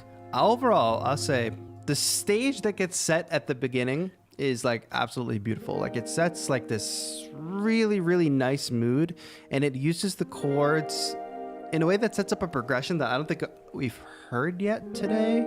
I really like the progression that we heard. As it evolves, though, I had some expectations, and those expectations were subverted. And I don't know like what Karina's exact like mission was with this track, but those drums come in and they start out coming in filtered with not a lot of low end. Jesse, I'm gonna go in on this one because Karina's a longtime member. I want to give her some like solid feedback. Okay. The drums come in and there's like barely like any low end in them, right? And that's a great way to introduce the drums. But what happens then is like the low end never gets introduced. Like we never get that hard kick and backbeat. And maybe that's not the purpose of the track, but I think this track would be dope with like a nice solid backbeat with that exact drum rhythm that's happening. But just give us at least the kick and a solid snare, and the top end is nice. And then what gets introduced is this MIDI guitar or something on top of it, that new melody that comes in about halfway through. Da, da, da, da, da. And it's very obvious that it's like a MIDI instrument, I think. And it doesn't match the ambiance or the space that everything else is in. Like as we were listening, Jesse was complimenting the space. Like the guitar sounds distant. I think that sounds perfect for like the California morning vibe that you're going for. But then when things like this new melodic instrument come in, and then a bell instrument comes in a little bit later, those sound very close and front and center. And you can for sure play with that. But you want everything to kind of sound like it exists in the same space and same atmosphere at least. So when things sound a little too close and the other main elements that we've already heard sound very like distant and big and full, it sticks out a little bit like a sore thumb. But the overall melodies and stuff that they're playing are good. I just think it's a little more to do with sound design. Okay, that is my major feedback. I wonder what you thought of this track, Jesse. Yeah, those are good points. I mean, I agree with you that the vibe is killing. It's like beautiful. It's like that intro was like, yeah, it was like really nice space. And then I loved in the mix. I mean, I was trying to figure out where it was, like in my stereo field, that second higher guitar. It was like, it was interesting because it didn't seem panned or anything, but it was just, I guess it was just the volume and the reverb. It really created like, it was just this really nice, like a head massage or something. Yeah, it creates cool. a 3D space. Yeah. And so, I generally agree with your points. I actually, when I first heard that MIDI guitar, I was like, when you say MIDI guitar, you're talking like it was like the sound of like acoustic guitar, like stock sound from a right. Okay. garage band or something. Okay, got it. When I first heard it, I was like, wow, like how did she do that? Like taking like my guitar and making it sound like that. I thought maybe it was some effects, but I agree with everything you basically said. It was interesting. This was another one where I was like, man, like these like people are like not not wanting to put bass in their tracks. Yeah, that's true. That's another thing that's not here. But the thing is, on this one, actually, like, I'm kind of glad because I don't, maybe because the drums didn't really ever hit or something. Maybe like it doesn't need bass. It could have had some kind of lower thing, but in a way it was chill that it was like that guitar pad and the other thing. I just generally, like, I think that other guitar sound, maybe the way it was mixed or the sound of it kind of took you out of the space you were in. And it was beautiful, the vibe. You know? It was one of my favorite intros, totally. It's like, yeah, it sets a great stage, especially good title, good album art with the palm trees and the beach and everything. Like, it sets a great tone, especially at the beginning. So Karina, good job. Like, just some notes for you there. I saw in chat, Wagabutt said, California mornings, no loud drums. Yeah, I could see that. And I think the omission of like a solid like kick or low end or even a bass was probably intentional, and that's fine. I think if you want to really hone that ambient sound that doesn't introduce a ton of low end or hard hitting stuff, that's fine. You can make that work too. Thank you, Karina. Great entry. Much appreciated. Good work. Casper says, I'm not sure that bass and drums is the answer. It's up to the artist. I agree. Yes. And of course, everything we say here today is just suggestions from our perspective. Of course, you take them or leave them. You do your own thing, etc. We don't have to always take every piece of advice we get. Sometimes it's valuable just to get the advice, even if you don't apply it. Something to at least think about. People asking about entering. If you do want to enter into a future 343 Labs challenge, you can click the link in the description and join the Discord, but submissions are closed today. You have to submit in advance. So make sure you're just part of the crew. If you become part of the crew by joining the Discord, you'll never miss the opportunity again. If you find yourself showing up to a bunch of streams and being like, how do I submit? It's because you probably just haven't been clued into the channel or paying attention to like the overall community that's going on, because we announce these ahead of time. We give everybody notice ahead of time. So if you're just stumbling across this now, don't wait for the next one to stumble across. Join and have a good time. Okay. The artwork was taken from a morning in Venice Beach. Nice, Karina. Yeah. TI-80 Mark is up next. We have a track called Der Wolfsmond. Now, I'll give you a little background, Jesse. TI-80 Mark makes some really interesting like synthy music, but also we were doing like this challenge in October, and TI-80 Mark made like a video each day with like these characters, basically doing stop motion for each of his tracks. So when you see the album art, it's like a little Lego guy. That's kind of the vibe, like retro toys, like little characters, some kind of little sci-fi narrative situation. It's cool. Wow, so cool. Let's give a listen to TI-80 Mark's track in 3. Sorry. I'm trying to do which one? Should I do the YouTube or the SoundCloud? It's a good question.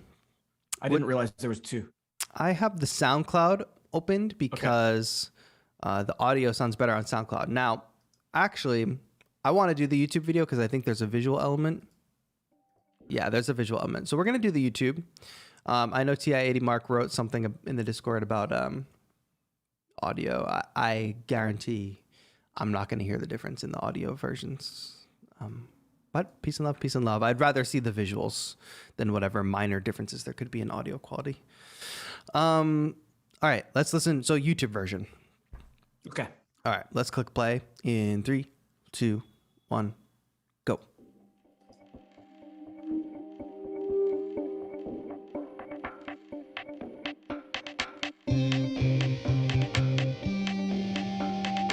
I love that little robot thing.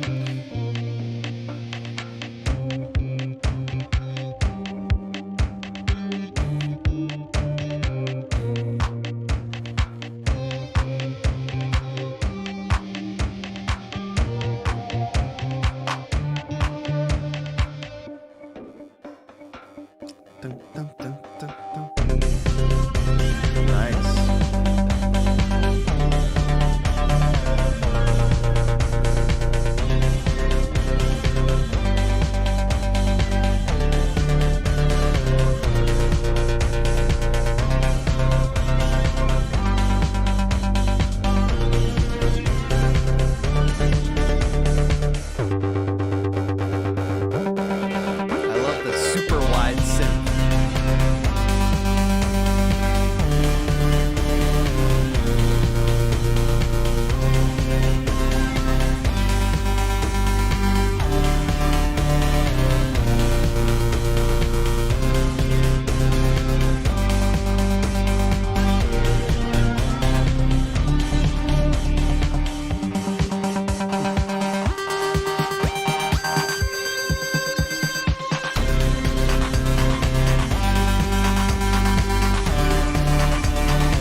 nice.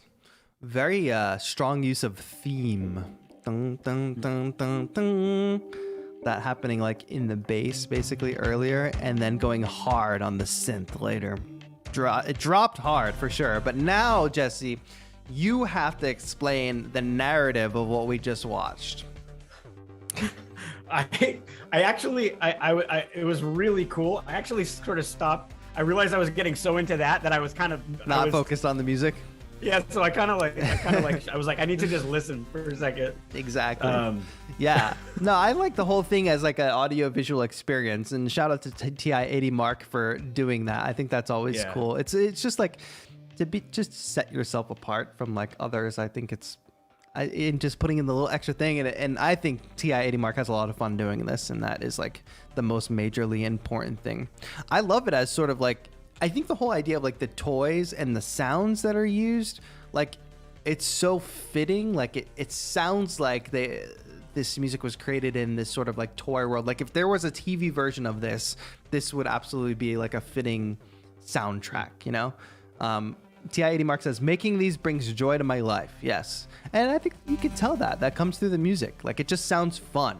How did you feel about the music on this one? It's kind of different than everything we've heard today so far. Yeah, very it actually hit me as like, wow, this is like just harmonically, you know, took it in such a different place than kind of everybody else. And I don't know if it's because maybe the sample, I don't know what it is about the harmony, but this is like,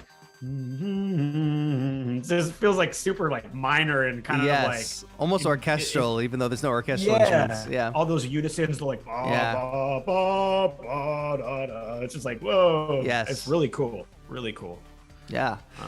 TI-80 Mark. Janelle Costa said, your sound is unique. Yes, TI-80 Mark sound is definitely unique for sure. Keep going with this, because I think one thing that I've noticed, having heard TI-80 Mark's music and seen the videos before, is for sure the quality of the music, the mixing, the overall like attention to theme and parts and structure. This is the best I've heard from TI-80 Mark so far. So definitely there has been a lot of growth happening musically. And keep going with the visuals, because it's always a trip. It's always fun. So thank you, TI-80 Mark. I appreciate it. I'm glad we watched the video version. Yes, that was good. Okay, next up is Sub-Zero. Sub-Zero says, rushed it. But please tell me I made it in time. You made it in time, my friend. After taking time to hang with the fam over the holidays, glad to be back making music. Yes. Do you take a break from making music, Jesse, like over like vacations and stuff? I took a break this year and it was kind of refreshing. Yeah, I do. Yeah, I do. There's times where I do take a break from like, I won't bring an instrument, or like my laptop or something. And I think that's so important, because it's like the music is still with you, right? It's kind of like, sometimes I think just gives you time to let it like percolate and like kind of like process and imagine. Yeah, sometimes it's kind of good not to like just have access to your instruments, you know? Yeah, if you can get over that hump of feeling slightly guilty when you leave the house without the instrument, or you leave the house without the whatever, if you get over that hump, it gives you an opportunity to miss it, you know? Like missing it and coming back to it is a nice feeling, rather than always being in it and always like having some slight pressure on yourself to make something. Yeah, for me it's better when it's like a decision that I'm making on purpose. Like right. I'm gonna take, whereas like a lot of the time when I really do, when it's harder, where I feel guilty, is when it's like, I'm like, man, like I need to be working. Yeah. And like, I mean, I have a 10-year-old son, so it's like, oh, that's a full-time job like, in itself. Yeah. You know, so there's like, so it's like, that's when it's like, oh man, you know? Yeah. But so when it's like, no, this is like a on purpose thing. You know? So, yeah. Totally. Just to clarify some stuff in the chat, folks, because I know people are just jumping in and tuning in. To join the 343 Labs Discord, it is totally free. The link is in the description. If you want to be a part of future challenges, today's challenge is closed. We gather entries in advance. But if you want to join a future one, join today so you don't miss the future ones. If you want to join my Discord, you can get access to that by becoming a member, clicking the join button. But 343 Labs one, totally free. All right, Sub-Zero Ragtime Bump. You ready to hear it? Ragtime, okay. Yeah, let's see if it lives up. And I see Indian tablas in the description as well, so who knows what we're in store for here. All right, let's click play in 3, 2, 1, go.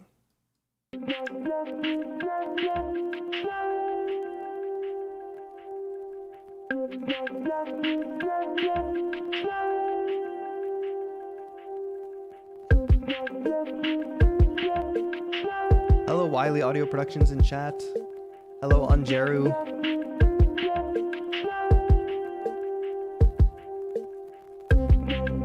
Hello, Billboard Shaw as well.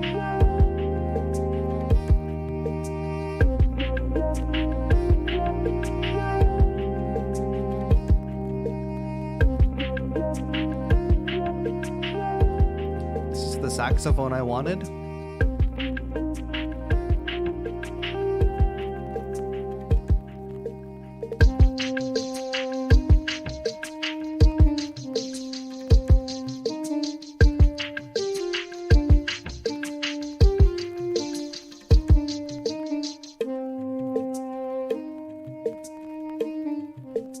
Sub-Zero often uses like Indian percussion, and it usually sounds pretty good. Like it fits well in this track.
Nice. The one thing that I wish, first of all, this is a very unique combination of sounds, from the vocal sample to the guitar sample to the tablas, to the saxophone. It's like, okay, throw all that in a blender and let's see what we get. It's very cool, and the combination of sounds works despite sounding on paper like it might not. The one thing that I wish, though, is that at the end, the drums sort of opened up. The drums kind of have this filtered vibe to them the whole time, but everything else has like a fair amount of high end on it, especially the vocal sample, which is on top. If we had just a nice cracking snare and we had a little top end on that kick, it would, at the end at least, sound like everything opened up and everything kind of arrived, but it kind of stayed filtered out. Curious your opinion on the track, Jesse. Yeah, very, very cool, very interesting. Totally, again, it's just so cool listening to all these, because I mean, they're just, it's an eclectic bunch for sure. Yeah, it's beautiful. It's like humanity, you know? Yeah. So, everybody's is unique. So, the sax. So those are like kind of like MIDI sax kind of thing, right? Like a similar thing to that guitar. When they first came in, it was like, I really liked that when they were used as chords. Yes, when they were harmonizing. It almost I was like, what is this, like a mellotron, or like what is like some cool synth? Like it was kind of like, what is that sound? I'm hearing chords, but it's a really cool sound. To me, like when it became the melody, that to my ear wasn't as cool as when they were used as chords. I agree. But actually, like, like you said, you wouldn't think like MIDI saxes would be the vibe, but it was super cool. Yeah. Yeah, I think this this did have a really nice pace progression. Like it did, Right. it did kind of start, you know, at a beginning point and go somewhere, introducing different elements along the way. This is one where I almost kind of wished, like, for a brief moment there may have been kind of like a bridge or like a just even I know it's like they can only have like 3 minutes to work with or whatever, but just a moment just to go somewhere a little different. One contrasting section for sure would have helped, because there's clear sections in this, but none of them quite. They're all kind of pulling off the same thing. There's not a section that quite contrasts the like main theme of it. Yeah, so that could be something, maybe, you know, like that it could benefit it. But so yeah, it's really cool. I really liked. There's this one part, you know, with the harmony where those saxes are playing, and there's like quite a bit of tension there. Mm-hmm. You know, the chord it creates is a very interesting chord. It's like a flat 6 or something like that. And I really music school guy, we get it. We get it. Know. No, but it was cool, you know, because it didn't it was interesting. Yeah, exactly. You know? It takes it from being like a super right. conventional, like generic thing to like just giving it a little more character. Yeah, really cool. Again, like not a lot of bass movement, you know. The bass was utilized, but it was just like boom. It's laying down the root of the chords, basically. Yeah. Sometimes I want to hear it move a little bit, but I don't know. It's kind of cool that it doesn't too. So. Yeah, we've had a couple tracks with some good bass movement, but I think what happens is, like, if you do bass wrong, it sounds really bad, you know? Right. So like it's almost like a risk, especially for people that are like just getting into music production or just learning their ways around it. Music production is hard because oftentimes people are learning not just the production aspect, but they're learning like actual music. Like they're learning like theory, they're learning how to like actually arrange and write things. So it's like this huge thing. So you're learning how to actually make music while making music, and it can be disastrous or it can be great. And for a lot of people, I think it's a very complex thing. So I think people should give themselves credit. That's what I'm saying. People should. And the drums are already providing a lot of subdivisions and stuff going through. So it's like you don't need the bass to be more involved. True. But it is something to think about, you know? Absolutely. All right. I think we have 2 more final entries. Yes. We have Billboard Shaw up next with In My Feelings Beat.mp3 over on SoundCloud. It's vibey, feel good, chill track. All right. We'll see about that, Billboard Shaw. We've got the child in the art. Visual representation of me when I say sending you good vibes. Love that. Billboard Shaw sending good vibes to the whole community, I assume. Should we give it a listen? Sure. So this is Billboard Shaw, In My Feelings. Yes. Right? Yep. Okay. All right. Let's click play in 3, 2, 1, play. Oh.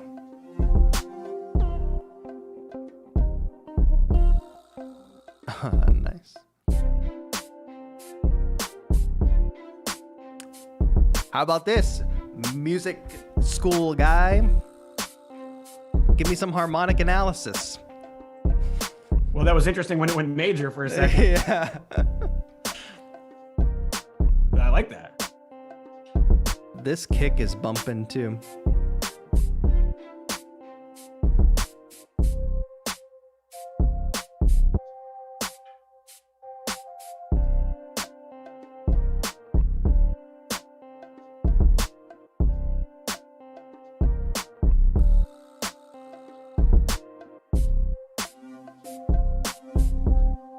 There's some really cool sounds in this.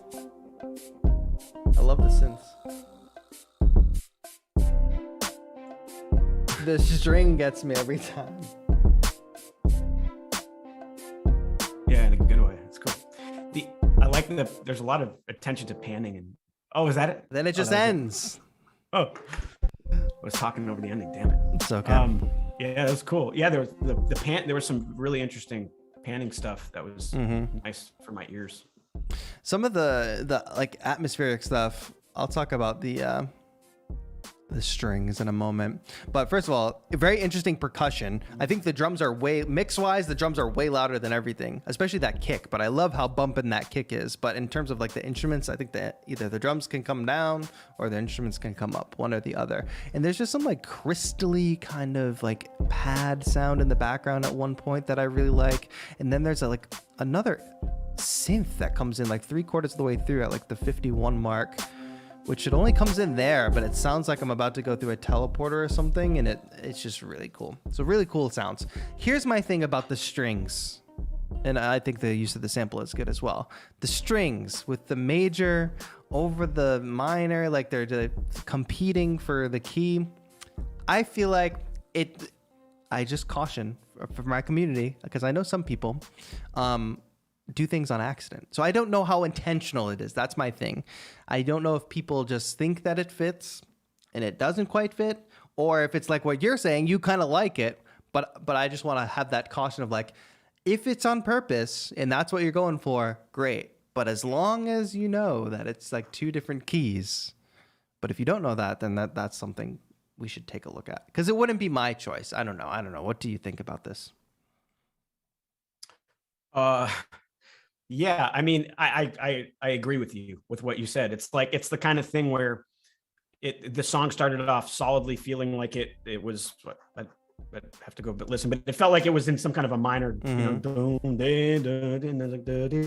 like, you know, it's like you were saying, there's like a bitonality, like there's like a major thing and a minor thing happening, and it kind of hit me as maybe this is not intentional, right?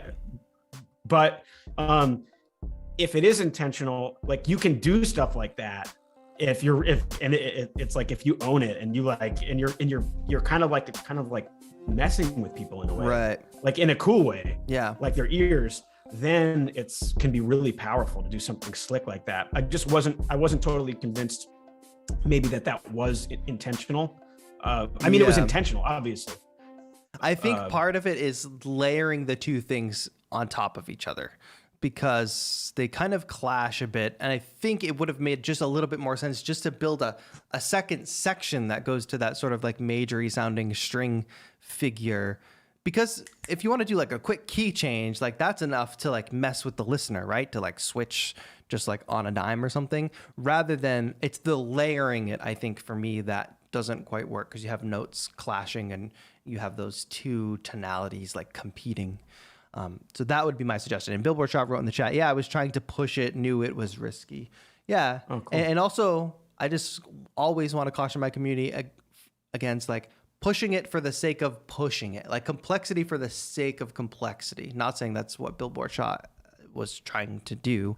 They could have had a very specific intention in mind, but I do find that is a thing that sometimes beginners stumble into. It's like, I want to make something that's complex and cool and breaks the rules before you know it just doesn't sound that good. You know what I mean? Like there's ways to break the rules, and oftentimes it requires a lot of time spent following the rules. I don't know. Yeah. But interestingly enough, like it totally worked. Like we both reacted to that. It was like, okay. A reaction. Like, yeah. Yeah. Like in that way, it's like, you know, Billboard Shaw, like you were sitting there and this was like something that you were kind of taking a risk, and it in the sense it worked, right? Because it got a reaction. Yeah, but I agree that maybe also just because it happened so quickly in the composition. True. It was like, you know, like maybe if you didn't do it on the first time, but then you like pushed it like more towards the end of the song, then it's like, then it feels a little bit more like a like I'm kind of pushing here. Yeah, you know? Yeah. I've already established that I know what's going on, but now I'm gonna do it. I don't know. Yeah, I think for sure there's ways to convey like self-awareness, like in a track, for sure, exactly like what you're saying. And another thing too would be to have played that string line, but played it so that it fit in that minor key. Play it like a very similar figure, and then later on play it right as it was presented. Yeah, exactly. What you said, yes, very smart. But yeah, Billboard Shaw, thank you for submitting that track. Much appreciated. Those drums love that. Oh, that kick was boom. Yeah, right in my chest. All right, the last one. First of all, the community I see in this thread was rallying together to help Regine get this track submitted and just get it on Discord, which shout out to everybody in the in the chat for helping out everybody and helping out Regine get this uploaded. So this track is right in Discord, and it is called Breakbeat Boss Lady. Lots of Mercury retrograde delay and reverb. Nice. This is my third sample entry. Basically, I kept the sample as it was, used my MIDI files, some pads, some instruments here, tweaked the pitch, gain. Let me know how I can improve my track. One day I will be the boss lady of techno house production. Nice. I love that energy. All right. I'm clicking play. You ready? Yep. 3, 2, 1, go.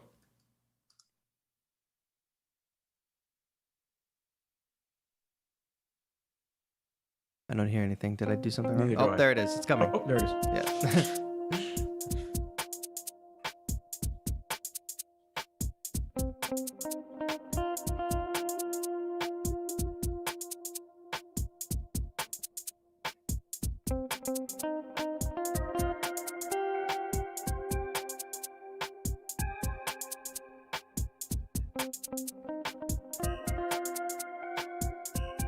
This is the second whistle I've heard today.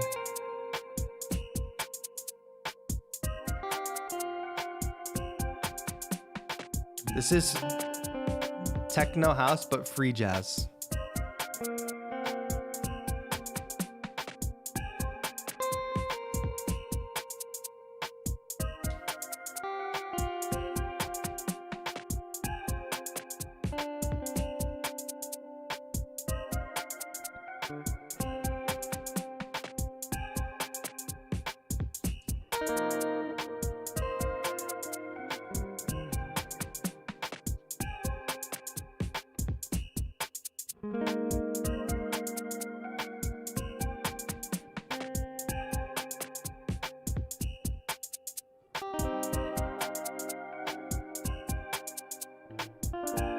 Hi, lockdown guitar in chat. What's good? Yes, some non-diatonic notes for sure. Yes, yes, yes.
I feel like I'm being hypnotized.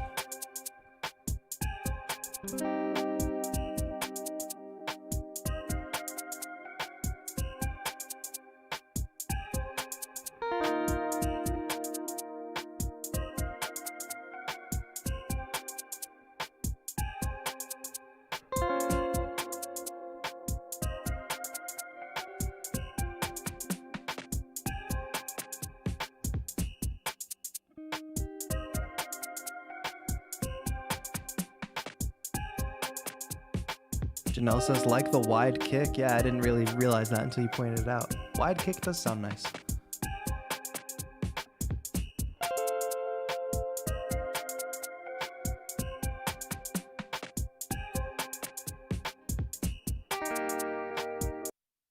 It just ends. Okay. Let's talk about it. I think number one, the strongest part of this track is probably the drums. The rhythm, the drum sounds you use, it all sounds like a kit that makes sense. Great.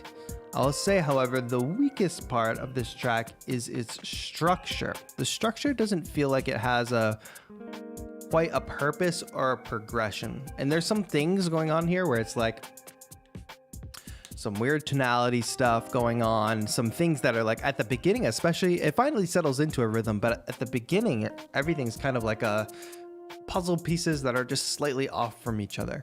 And then it eventually like slides into place, I think. And maybe that's intentional, maybe not, who can say? But structurally, you have a lot of options. Like the drum loop doesn't change that much throughout. It's got its kick, it's got its snare, it's got that kind of hi-hat or shaker sound, whatever it is, and then there's that whistle.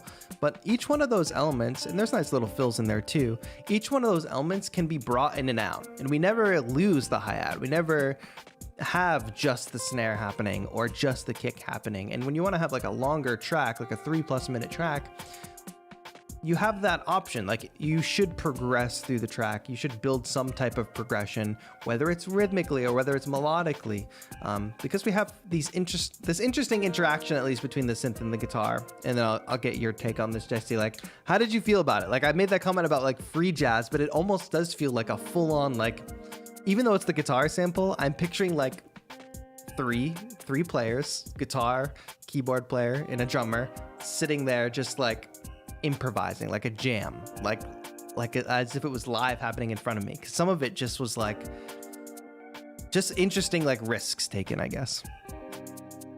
Yeah, I'd be curious to ask the composer, you know, what the process was. I mean, for me as the listener, it feels like most of the attention was put around the groove. Like most of the focus was creating that beat and that little, like, you know, that little like motif on the synth, which was totally cool.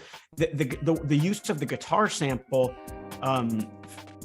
felt a little bit like there wasn't much attention, like in terms of taking the waves and putting them in. It almost and maybe even they said this in the description, but it almost seemed like they took the sample and just kind of like dragged it and like dropped it in. Yeah. It does sound a bit random. It kind of interacted with the beat and the other thing kind of in the way that like it was just going to. Yeah. So sometimes like some really interesting things occur like as a result of that. And then sometimes some things that like, you know, like maybe were unexpected, you know? Yeah, exactly. The also the like you said, you felt like you were in a trance. Like, I mean, that's cool that it accomplished this thing of kind of putting you in a trance or almost like some psychedelic kind of like thing. Yeah, because the way that all the things were interacting, you have that steady drum groove that doesn't really change that much, and that little synth motif. And then the guitar, like you said, happens around it. And it's sort of like the drums get you into that trance. And then meanwhile, the guitar is like little popping in and out, like little slight differences kicking you out of that trance. I don't know. Yeah, it is a little hypnotic for sure. Yeah, I might have, like, I'd be interested to hear what this would sound like. It, like, even if it was not changed at all in any way, other than, but just to just automate some crazy like sounds or some more ambient or just stranger sounds in the guitar part. Sure. Like the guitar feels to me like it's like a just the way that maybe the sample sounded. Mm-hmm. And I kind of want to hear what it might sound like, just even more kind of out there with change as the track. I don't know. I think you're right. One direction this track could for sure go, if it didn't want to change too much, is like sound design wise and automating things over time to get more out there and less clean, like make it get more and more abstract, send some stuff to some delays, some distortions, some whatever. Like if it progresses and the track is essentially like degrading as it progresses. Right. Yeah, that could be a cool approach. Yeah. But yeah, there was definitely what I was grabbing onto was the beat and that little synth motif. Mm-hmm. So yeah, it was, again, a totally different approach to the same sample. Exactly. Which has been the most interesting part about today, is looking at everybody's entries and seeing how they took on this sample challenge. So thank you everybody for entering. We are about to go deliberate for a couple minutes, so stay tuned. I'm going to give you guys a nice beer at back screen, nice little lo-fi chill vibe while you wait, while we talk about what we just heard and pick our favorite. But of course, if you have time, if you haven't joined the Discord yet, go ahead and join. Go click on everybody's tracks, listen back to the ones that you really liked, give people a follow. Make sure you're in the Discord in general, just so you can be a part of future sample challenges. And yeah, we'll be right back. Talk amongst yourselves and let us know in the chat while we deliberate who is your favorite of the day. No voting for yourself. Okay, we'll be right back.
All right. Well, we're back, everybody. Thank you for chilling while we were deliberating here. Picked our favorite entry from today. And as you all know, this is a very hard decision to make. And it's not like we pick, I mean, every time we do this, and this is my thinking here on these challenges, is like, I'm not trying to pick the technically best track. We're never trying to pick the technically best track, because what does that even mean? Because as we said at the beginning, everybody's at different ability levels. Everybody's making different genres, has their own take on flipping the sample. So we just try to pick the one that conveys like really cool ideas, originality, good use of the sample, etc. And it just comes down to a lot of different criteria. And it's never an easy decision because those things get exemplified in many of the tracks, but we can only pick one out of the 15 that we have. So thank you all for participating. If you don't win, please don't feel too discouraged. We will have future sample challenges very soon, actually every month. So make sure you're part of the Discord. The 343 Labs Discord is open to everybody, and the link is in the description. All you got to do is click that link and you can join it. It's a fun community. You can still go download that guitar sample over in the channel, and you can check out all the artists today, connect with all those producers, et cetera, et cetera. But I've built up enough anticipation here. Jesse, should we tell them all who our favorite pick of the day was? Let's tell them. Okay, well, why don't you tell them? All right, so we selected, and again, they were all fantastic, but this one sort of to me at least stood out as just having a lot of really interesting elements, and it kind of just kept you on your toes, and it would, you're enjoying it the whole time. And I just thought there were just a lot of interesting ideas and choices, a lot of potential. And so this was AJS. AJS. Yes, this one was one track earlier in the stream. I'm just playing it for everybody to hear. Yes, this one was super interesting, especially the way it progresses. Everybody can go back and listen to it. It's in the Discord, obviously. So congrats to AJS. And this is also their first entry in a 343 sample challenge. So congrats to them. The title is Oops, but it doesn't feel like a mistake. That's what I'll say. Yeah. It's a good one. Yeah. You know what I was thinking when we first listened to it? It's got a kind of a Nine Inch Nails almost vibe to it. The way some of these synths go kind of hard and they drive forward. But yeah, go back and listen to this track. It's a really good one. It goes in directions that are unexpected. So congrats. Thanks for everybody for being such a supportive community. Everybody saying congrats, congrats, congrats. Yes, please give AJS a shout over in Discord as well. And of course, AJS will be in touch about getting you that 12-week course from 343 Labs so you can take your production to the next level. So congrats to you, and congrats to everybody for participating. We love having you as part of the community. I think together as a community, winning is one thing, but like just having people around from all around the world that do what you do and you can bounce ideas off of and feel motivated by, that's a win, right, Jesse? That's a win. Community. Yeah, absolutely. This is just it's just a great way to stay motivated and learn and listen and expand your community and meet new people. Yeah. I mean, it's great. Absolutely. Yeah. So it's completely free. Join the Discord. The link is in the description. 343 Labs. If you want to check out more about 343 Labs courses, you can go to 343labs.com. Ableton user group tonight in New York City. If you are local in New York City, check out 343 Labs. And Jesse, I have to say, thank you so much for hanging out with us on stream and providing us with this awesome sample. You've inspired all these pieces. How do you feel about that? It's very cool. Yeah, it's great. And it's awesome to be here and listen to this, cool music. I'm inspired now. I want to go create. Exactly. And it was wonderful to meet you. And 343 Labs is just such a great community. So it was a pleasure to be here. Totally. Yeah. Anything you want to shout out before we go? Like, can we find your music somewhere? You got stuff up on SoundCloud or Spotify or anything like that? Yeah. So I've got a band that I play in called Endless Field. Endless Field.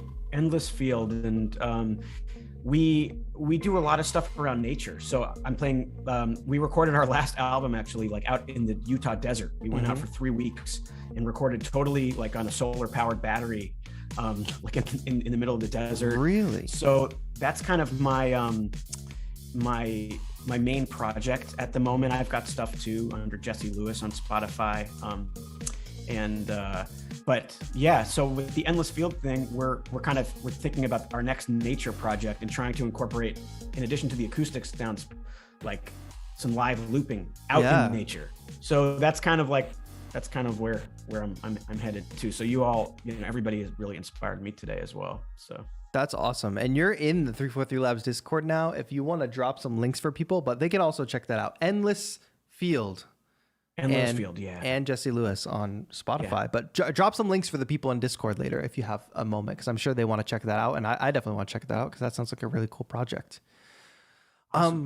Yeah, but thanks so much for joining. As you all know, 343 TV has started back up again this week. We'll be back with Abe's show on Friday, John's show on Saturday. If you want to watch a live stream on my channel, I will be live on Thursday doing some really fun music production stuff. So if you got questions around production, beat making process, all that, join me on Thursday, then join Abe on Friday on 343 Labs, and then join John on Saturday.